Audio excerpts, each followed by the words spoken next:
What's up, everyone? I just wanted to make a video to address some kind of redundant questions that I get usually. And I've been getting it I got it about 4 times a day. And I feel like maybe something we should talk about. And basically, I want to talk about is between health and genetics. One you can buy, the other one you have to create or maintain, or actually create and maintain.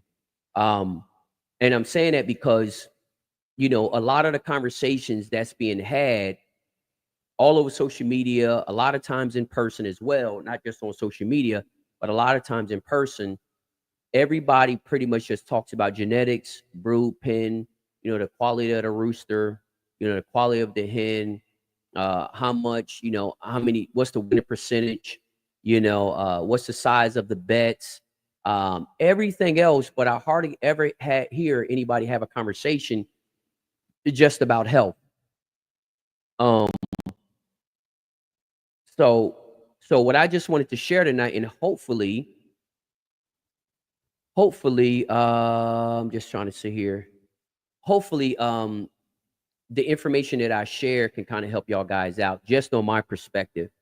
Um, I see a ton of individuals out there that have very, very good foul. Um, and what I mean by foul, they exhibit the qualities that that we feel as though that is needed to win. Um, that is needed to win. So I just wanted to say that this is just my opinion on it. My opinion is this: um, it's a very common saying of many people saying, "Hey, all your problems can be solved in a brood pen.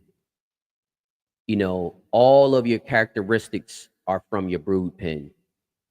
Um, and I believe like that definitely has some truth to it, but I think it's an incomplete answer. I don't think the answer is complete. And why I say I don't think the answer is complete, because it takes more than just brood pen. It takes more than just genetics.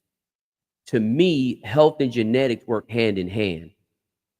The difference is, and a major difference is you can go out and buy good genetics. You can go out and buy great genetics. But just because you're able to go out there and buy great genetics, don't mean you're going to have success. And too many times, individuals put too much emphasis on genetic and just feel as though that great genetics is going to overcome everything. There's a lot of fowl out there that perform well, but I think they will perform great if they was in better shape and better health. Their genetics, time and time again, has pulled them through, has put the W on the wall. And some individuals say, "Hey, that's enough. If they're putting a W on the wall, then I'm doing enough." Well, look at it like this: you can run your car with not changing the oil probably for a whole year. Some people run a car 2 or 3 years and don't ever change the oil. But ask yourself, is it running at its maximum performance knowing that you're not maintaining it? It's a reason why you need that oil change at, 3,000, 5,000, 10,000, whatever the manufacturer says. Why? Because they have tested time and time again to maximize the performance. These things are required. Okay. Um, so let's see here. To me, yeah, to me, yeah, I'm gonna put the comments on. If we got any comments coming on the screen. To me, it takes both. I say that not just my personal opinion. I'm saying that from meeting literally thousands of different people from all walks of life, all different farm sizes, all different backgrounds, all different areas of not just the country, but the world, all different weapons, all different families of fowl. And I can tell you uh, the difference between somebody that's really successful and somebody who maybe is maybe a little above average successful, a lot of times what's keeping somebody from going from good to great is health. It's not always genetics. We have all seen where the lesser quality bird has won. And I'm not saying won from a lucky shot. Sometimes it's because they able to outlast. They're more durable. They can recover. A lot of that stuff is tied to health. I think people give too much credit to the genetic aspect and not enough credit to the health aspect when it comes to putting W's on a wall, even when it comes to putting the L's on a wall. There's a lot of fowl that lose because of a health issue. There's a lot of fowls that win because of health. Again, this is not a zero sum one without the other. Oh, if my bird wins, then that means he must be healthy. Or if my bird lose, that means he was unhealthy. I'm not saying that at all. I'm just saying if you want to get the maximum performance of those genetics that you have created in a brood pen, you should put just as much emphasis on the health regimen as much as you're putting on the selection process when you're breeding and determining who you're going to put in the brood pen and who's not going to get in the brood pen. If you watch one of the interviews where Tammy Shives talked about all her brood cocks that she used have to be stress tested. That's not tested in the circle or the box. That's stress tested. How do they deal with very inclement weather, harsh weather, a lot of rain, heavy snow, extreme heat? How do they deal with situations like that? Being out there on a cord or the pen or whatever. She said that again, she would never use a brood cock unless he's stress tested. And that's exactly what I'm saying. So again, I'm not just saying this is just my opinion. This is just talking to countless people, successful and unsuccessful, and people who's climbing a ladder trying to get to that next level. And a lot of times when I have these conversations with them, many of the cases, they're not really missing or lacking on the genetics. They have either acquired great fowl through either friendship or a reputable breeder. And the reason why I say that, as far as they got the genetics is because the birds are exhibiting the qualities that they're looking for. The birds are exhibiting the qualities that they went out there and purchased the fowl for. So we know it's really not the genetics, because they having it. But the deal is how long, and I'll give you another analogy that I think go completely hand in hand with how important being in physical and top shape and versus performance goes and how it's so closely related. And look at like this. This is an analogy I use all the time, living on an island, and a lot of individuals come out here and they jump in the beach, and the first thing he says, "Oh, I can swim." And I always tell them, I said, "Well, man, you still need to be careful in that water." No, I can swim. I grew up swimming. I can swim like a fish. I can swim like a mermaid. And you know what my response always is to that individual? When you're swimming, it's not about if you can swim. The question is, how long can you swim? That is what determines if you're going to survive or drown. It's not if you can swim. 90% of the people, or probably 99% of the people that drown, were people that could swim. Because the people that can't swim typically are very cautious about going in water over their head or going into the beach when the water's rough. Typically, people who can't swim very rarely drown unless there's an accident. So about 99% of the people that drown can swim. But the question is how long can they swim? Not if you can swim. And I think that analogy goes perfect and hand in hand with the game fowl. It's not about how fast he is or how much power he has or how well he can move. Is his body's in physical shape? Is he healthy enough? Is he in the best shape, conditioning, etc., that he can exhibit those characteristics that he possesses? And in many cases, I say over 50% of the time, the birds are not at their peak. And this is what I'm saying. If they're in top health, a lot of times they're not in maximum condition because, guys did different things to them and, they maybe was on point, but now they off point or whatever the case is. But in many cases, the birds are healthy, but they may not be in great shape. And then you got cases where you run them through an excellent keep, but the birds are really not healthy. And you got to understand, these are game birds. So they push through even when they're not feeling well. They push through even when they're sick. So sometimes that can confuse you, and you think, oh, he must be feeling pretty good because he went through the keep and everything is okay. And then all of a sudden he gets in a battle and he's starting to fall apart. And it's because he probably wasn't right. He probably wasn't right. So at the end of the day, ultimately, my whole point is if you're trying to move from good to great, or you're trying to get to that next level, one of the first things I would look at is evaluate my health program, evaluate my health regimen. One of the things that I have learned from a lot of these larger operations, right?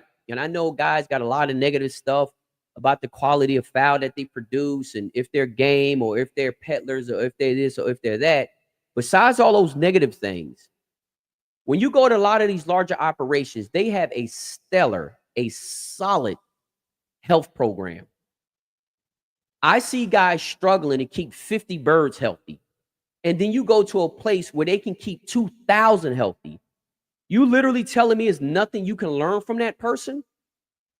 You're literally telling me you're not going to take the opportunity to learn from them because you don't like their practice, or how they breed fowl, or, whatever your opinions are on that. I always say there's a lot to learn. And again, from looking at competition and looking at breeding, looking at the success on both of those ends, health plays a huge role. The guys that's successful in competition, health is a very important aspect of them.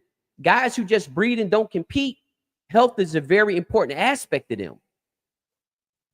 You see what I'm saying? So regardless of what side of the line you're on, or if you're on both sides of the line at the same time, being a one-man band, at the end of the day, still health, health, health. There's a lot of undereducated individuals out in this sport that's competing, that's investing hours and hours and hours of time, thousands of dollars, either acquiring fowl, maintaining their fowl, feeding their fowl, and they're very undereducated when it comes to the health. Now, they understand how important health is, but they don't possess the knowledge that they need to create a program to make sure they fowl stay healthy. Now, I know many guys say, hey, I don't run no hospital. If he's sick, I get the stick. Whatever works for you. Literally, whatever works for you. It's your time. It's your money. It's your fowl. So if you want to put a stick to everything that sneezes, that is your business. And you know what? Anybody outside of you don't even care what you do with your fowl. So when you say, oh, I'll just cull it, that's your business. And literally the next person standing next to you don't care. Nobody cares but you. So you have to do what works for you, and hope in the decision that you're making is taking you closer to your goal. But in many cases, a lot of individuals are definitely not as educated as they should on health. How do I know that? Just look at a lot of these posts on social media where these guys have had foul and they're asking questions about the most basic sicknesses, the most basic diseases. They don't know how to treat them and stuff like that. I'm not knocking them because we all didn't know at one time. But what I am saying is try your best, especially with all the information out here, try your best to at least educate yourself on the most common sicknesses and diseases. If you plan on breeding, find out what are the 5 most common or the 10 most common sicknesses that chicks deal with in their first 7 weeks. I mean, in their first 7 days, or the first month or 2 months. I mean, it's easy as a Google search. If you don't want to Google it, you can watch the Journey to the Pit interviews. If you don't want to watch the Journey to the Pit interviews, just Google it and try to get a direct answer. And then from that point, ask yourself, what are the most common, meds I should have? Like, what are the basic meds? It doesn't mean you're running a hospital. It doesn't mean you run out of hospital, but the average person saying they ain't running a hospital, they use cough syrup. They use they use nasal medicine. They use Tylenol for headaches. They use pain meds for their back. But they tell you, if I got a chick, I just knock them in the head. Come on. If that works for you, cool. But if you go in an average house, many times in everybody's house, we're gonna have a bottle of some type of pain meds, whether it's Tylenol, ibuprofen, whatever it is. If you have kids, you'll have basic cold medicines and children Tylenol and stuff like that. So it doesn't mean that you're running a hospital.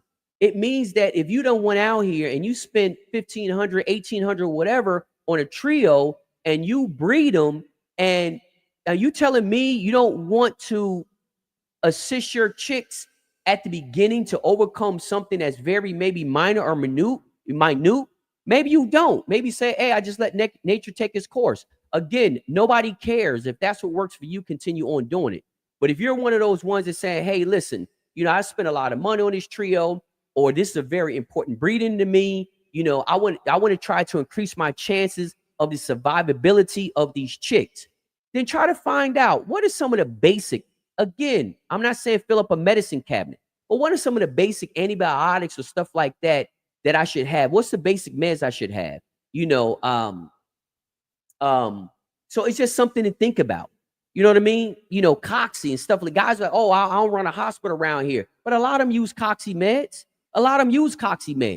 So you ask them, well, when do you stop treating? When do you determine on when you're going to use meds and when you don't? Because most likely you use meds when they were chicks. Use some kind of meds when they were chicks, or you did some type of vaccination. You did something in many cases, not in all cases.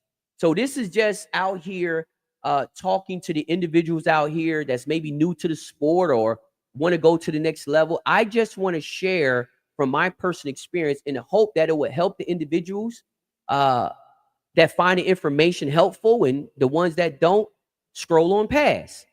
But again, I suggest, again, just sharing my experience, not trying to convince anybody of anything. Watch some videos or something, or do your research. Find out what's the most common sicknesses with chicks. Find out what's the most common meds with chicks, that you will want during breeding season. Find out what's the most common things that maybe you can do or you can give your hens and stuff like that when breeding season come around. Find out what's some of the most common things to do before, during, and after the molt. You know what I mean? And again, guys, you don't have to get all of your information from game fowl people. I hate to say it, but game fowl people are not the most educated people when it comes to taking care of poultry. They just not. They're not. I'm not saying they don't know what they're talking about, but don't think just because they in the game fowl, the only answers that you can get that will apply to your program is somebody in game fowl. There is literally soccer moms that is raising layer chicks in their backyard, right?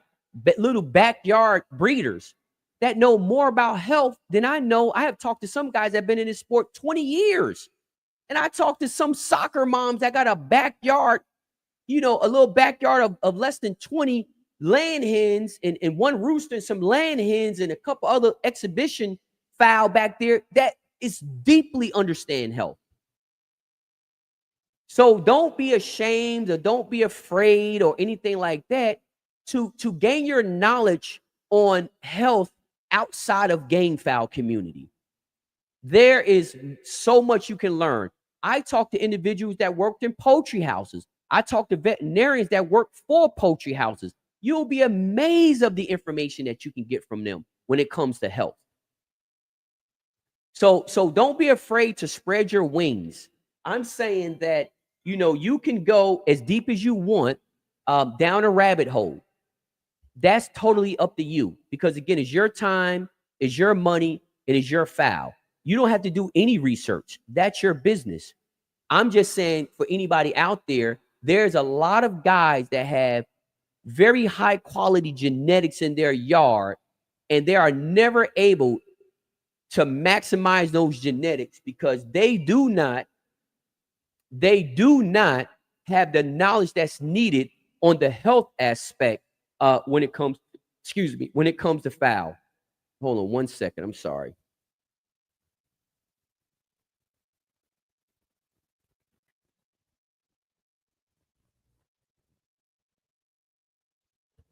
You know, so that is something, just to think about.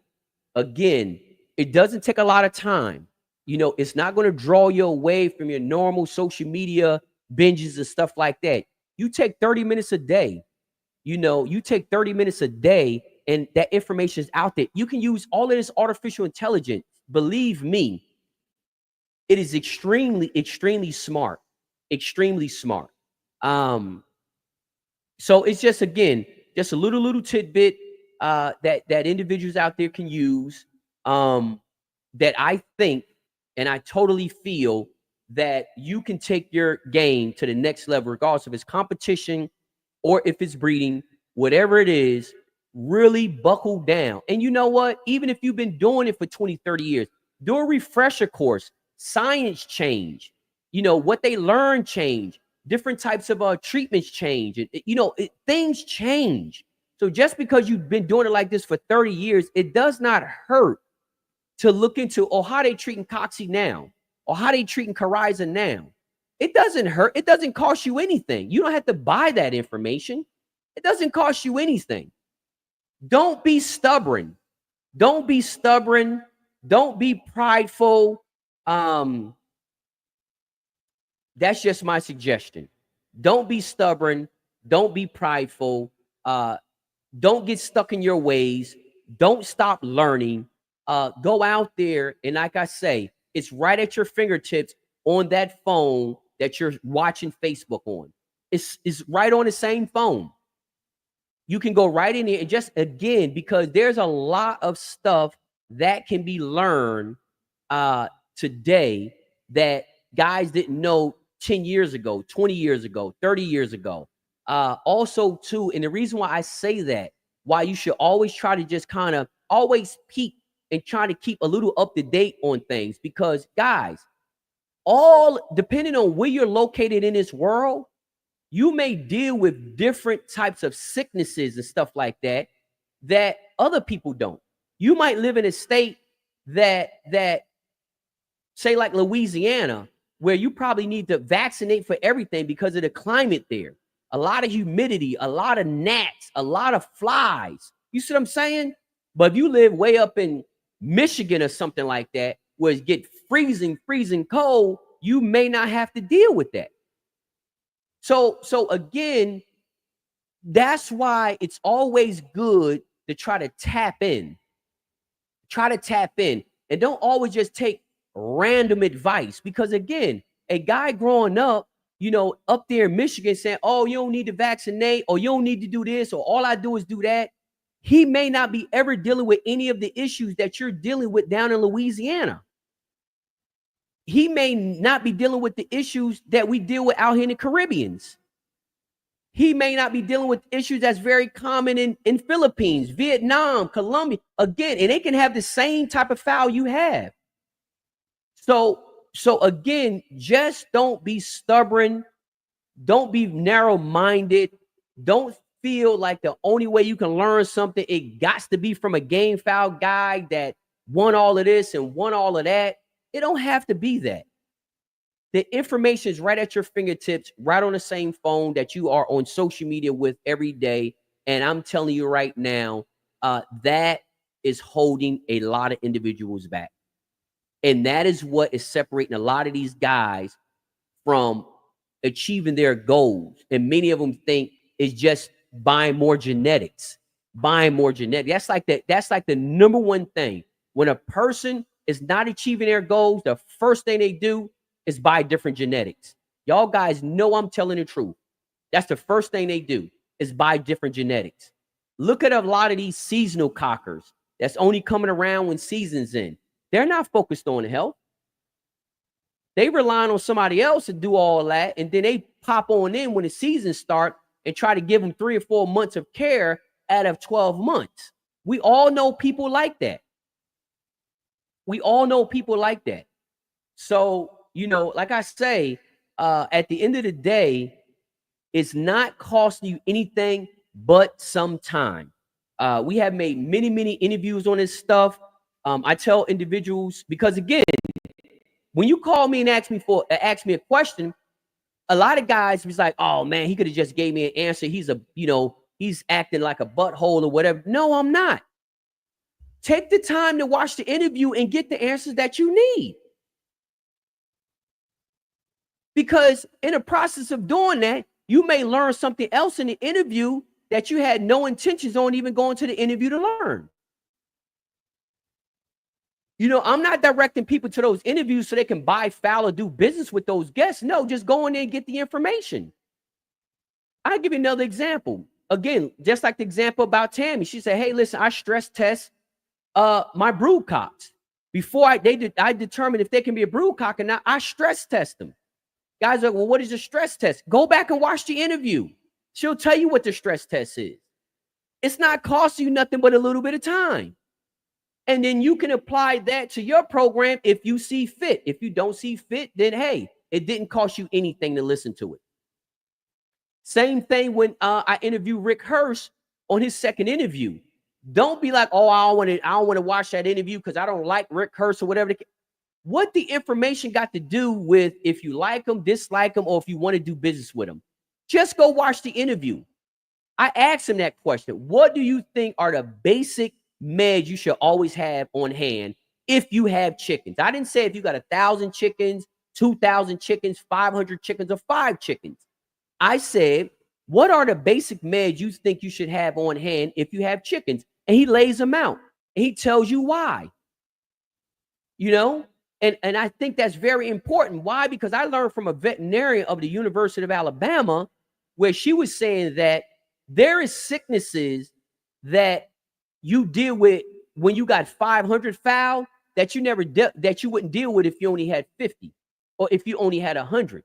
She said that the more fowl you have, the more things that you're going to deal with when it comes to health. So that's why when you go to a lot of these larger operations, they already know that.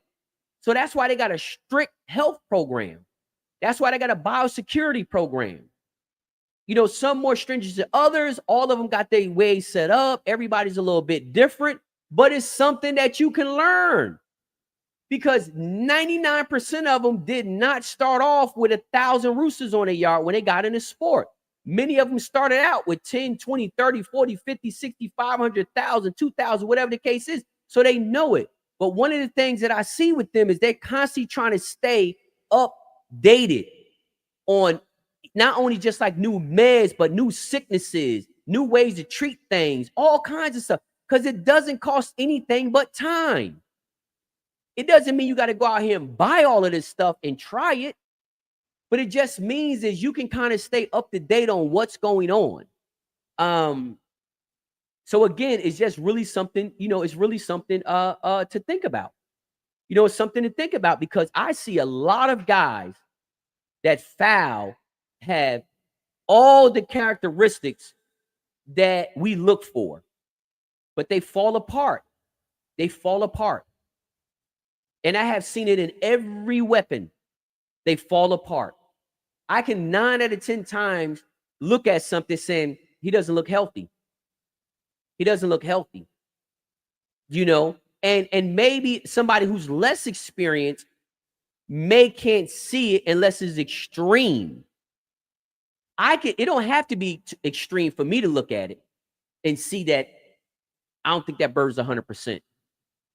And it just comes from seeing thousands of birds and thousands of performances after I seen them and then looked at them perform. Seen them and looked at them perform. Seen them and looked. So I got something to compare it to. I'm not just guessing, guys. I'm not just guessing. So again, really just take the time. I promise you, you will not regret sacrificing some of your time to get a better understanding of health. Guys don't spend any time understanding how important gut health is on fowl. Gut health is extremely important. Extremely important. I had a conversation where guys, and this was like even literally last night. we were talking about health, and they know how important health is. And we were talking about, because we went to the Galleta last night, and you see different things. Like one of them, like wasn't 100% healthy. After you see so much, you can see like, man, they had it all, but they couldn't finish. They couldn't finish because they wasn't healthy enough. So they couldn't carry those. They couldn't exhibit those characteristics all the way to the finish line. Halfway through, those characteristics started to fade. And people don't understand that health, that is a direct result of health. They got the genetics, but they just can't exhibit it. I don't care how well you know how to run, but if you're not healthy, you're not running long. It might take you 30 seconds or 2 minutes to walk, to run in your mailbox or whatever the case is. But if you got the flu, how long is it going to take you to get there? It ain't the fact that you don't know how to run or know how to walk, but your body's not right. And that's the only reason I'm making this video, is to emphasize, guys, please put some balance between genetics and health. Stop listening to all this garbage that a lot of these guys are out here preaching about brew pen. Come on now. Brew pen and knock him in the head with a stick. Brew pen and knock him in the head with a stick. Well, how about gut health? How about he's not sick enough for you to knock him in the head with a stick, but he's not healthy enough for him to exhibit all his characteristics that genetically he has? How about that? That's why I'm saying, don't go from one extreme to the other. It ain't about, health is not about knocking something in the head with a stick. Health is not always about something getting sick. Health is about keeping them at your maximum point of health that you can possibly keep them at. That's what it's about. It has nothing to do with just sickness. It has nothing to do with sickness. So that stick philosophy doesn't even come into play. So for the newer guys or the younger guys out there, or the individuals out there that still have an open mind, regardless of been in this sport 10, 20, 30, 40 years, you're never too old to learn. There's always new stuff to learn. We do it every day as humans. Medical systems do it every day. Nutrition, athletes. Do you got nutritional coaches or athletes out here, boxing coaches and all that, still relying on solely the information that they learned when they start coaching boxing 30 years ago? No. You look at the top athletes, these guys are using the latest nutrition, the latest supplements, the latest health regimen. They focus on a lot of sleep. Well, they understand that. Back in the day, it was just like work. But as time went on and science got a better understanding, and it was a lot more trial and error, they seen how important rest was. But back in the day, rest was just like work. And they're like, no, we looking at the data, we looking at the science. You're literally turning better times, running faster track speeds, lifting more weights, punching longer when you get a proper amount of rest. We're seeing a difference when you got proper nutrition. It's not about if the athlete has a cold or has a flu or has a stomach ache. They're literally trying to figure out how to put his body in a maximum health and condition as possible. And I'm just saying, as many individuals out there, I'm talking about many individuals out there that are clueless when it comes to health. Clueless when it comes to not only health, and what I mean by health, I'm not just talking about being sick. Your bird not being sick is not enough. It's not enough. Do you know anything about gut health? Do you have a regimen before you put them in a keep? Do you have a regimen? Guys like, oh yeah, I just worm them out. Well, worming medicine is a low grade poison. So it's getting a lot of stuff out of it, good and bad bacteria. Are you putting that good bacteria back in them? And not just one time. Are you consistently putting that good bacteria back in them? That's why probiotics is good.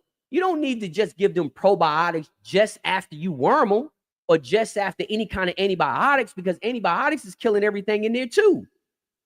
But guys are like, oh, I still put the W on the board. It doesn't matter. Don't you want to go to the next level? Why are individuals so reluctant to go that extra mile?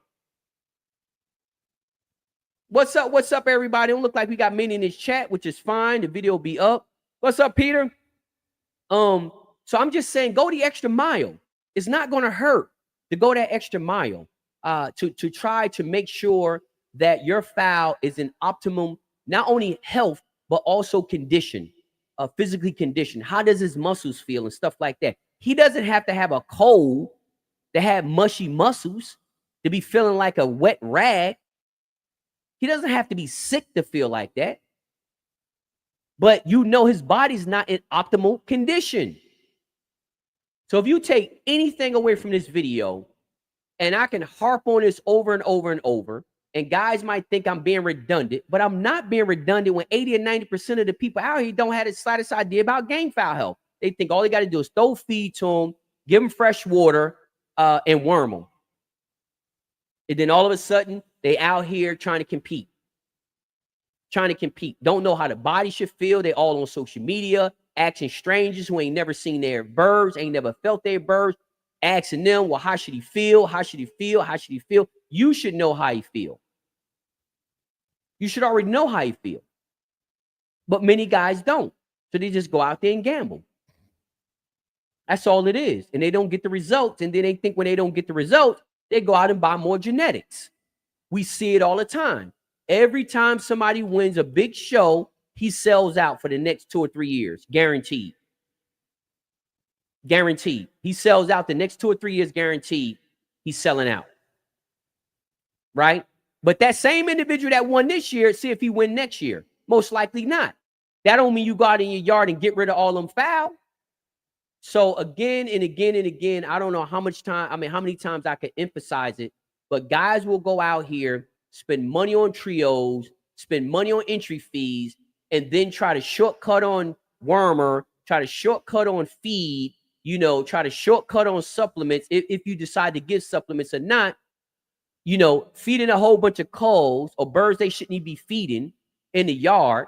So now they got to treat the excellent ones like an average bird because they got to feed everybody.